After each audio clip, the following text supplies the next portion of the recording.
अस्सलाम वालेकुम व्यूवर्स, देसी पेट्स की एक और नई वीडियो के साथ आपकी खिदमत में हाज़िर हूँ। आज मैं आपको एक बहुत ही कमाल के आइडिया बताने वाला हूँ जो कि पूरी दुनिया में इंतहाई मकबूलियत हासिल कर चुका है।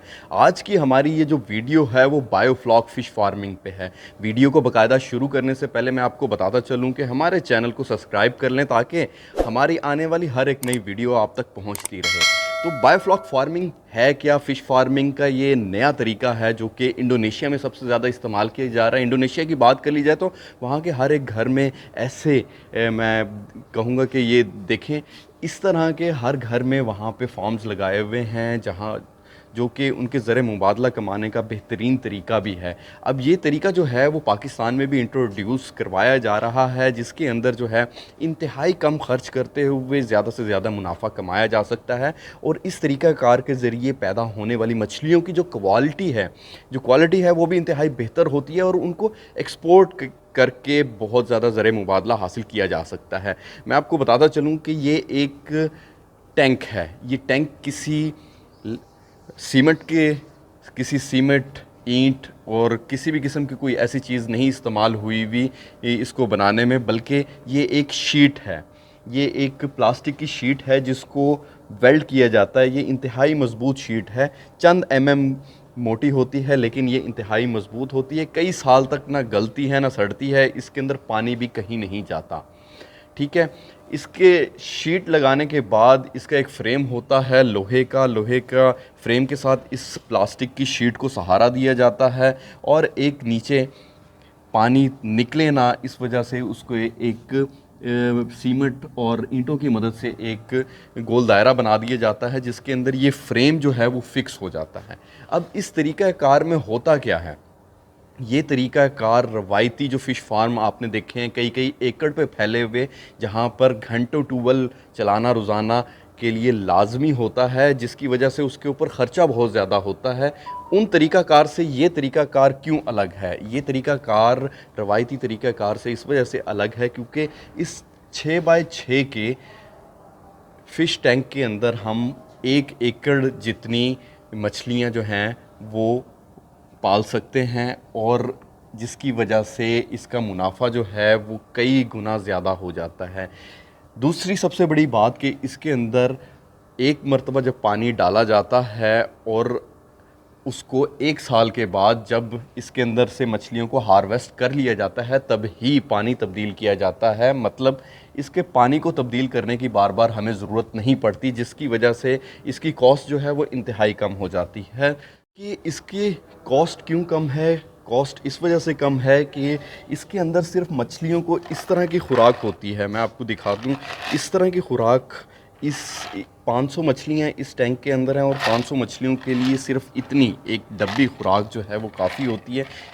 सबसे ज़्यादा ख़र्चा जो है वो रिवायती फार्मिंग के अंदर खुराक के ऊपर होता है, जबकि बायोफ्लॉक फ़िश फार्मिंग में खुराक का ख़र्चा इंतहाई कम हो जाता है। दूसरी बात मैं आपको ये बताता चलूँ कि खुराक क्यों कम इस्तेमाल होती है, क्योंकि इस पानी के अंदर मछलियों का अपना वेस्ट इकट्ठा होता रहता है। वेस्ट को भी मछलियाँ खुराक के तौर पर इस्तेमाल करती हैं, जिस वजह से इस तरीक़ा कार में खुराक इंतहाई कम इस्तेमाल की जाती है। पूरे इतने बड़े 6 बाय 6 के टैंक में 500 मछलियाँ हैं जिनके लिए सिर्फ ये एक डब्बी जो है वो इस्तेमाल की जाती है। मैं आपको दिखाऊंगा सिर्फ चंद एक दाने डाल के कि इसके अंदर अभी 500 मछलियाँ हैं। इसके अंदर देखिएगा अभी ये कैसे आके ये खाएंगी। अच्छा, इस तरीक़ा कार में जो सबसे ज़्यादा इम्पोर्टेंट चीज़ होती है वो पानी का एचपी लेवल भी होता है कि पानी का एचपी लेवल जो है वो बार बार चेक करना पड़ता है और आपको बहुत सारे पाइप्स और इसके अंदर पानी के अंदर बुलबुले नज़र आ रहे होंगे। ये बुलबुले इस वजह से नज़र आ रहे हैं क्योंकि इसके अंदर कंटिन्यूसली एक एयर पंप के ज़रिए इसके अंदर ऑक्सीजन को पंप किया जा रहा है, क्योंकि इतनी छोटी जगह के ऊपर जब 500 के करीब मछलियां होंगी तो वहाँ पे ऑक्सीजन की कमी हो जाती है। उस ऑक्सीजन की कमी को पूरा करने के लिए ये मशीनें जो हैं वो चल रही होती हैं और इनका ख़र्चा भी इन ना होने के बराबर है। ये बहुत छोटी छोटी सी चंद वाट की मोटरें हैं जिनके ऊपर ये पूरा का पूरा सिस्टम चल रहा है और ऑक्सीजन जो है इन मछलियों को मिल रही है। इसी तरह मैं आपको एक और चीज़ भी दिखाता जाऊँगा। कि सिर्फ इसके अंदर पानी तब्दील करने के बजाय हर चंद एक दिनों के बाद जो मछलियों का वेस्ट इकट्ठा हुआ होता है, ऐसा वेस्ट जिसको मछलियाँ खुराक के तौर पे भी इस्तेमाल नहीं करती और वो नीचे गिरा हुआ बच जाता है, उसको इस पाइप के ज़रिए ड्रेन कर दिया जाता है। बस सिर्फ यही तरीक़ाकार है और इस तरीक़ाकार के ज़रिए आप जो है बहुत आसानी से बहुत बड़ी मिक़दार में मछलियाँ जो हैं वो पाल सकते हैं। 1 एकड़ जितनी मछलियाँ आप सिर्फ इतने से एरिया में पाल सकते हैं। इसके अलावा हमारे साथ एक्सपर्ट भी मौजूद होंगे, एक्सपर्ट की राय भी हम जानेंगे।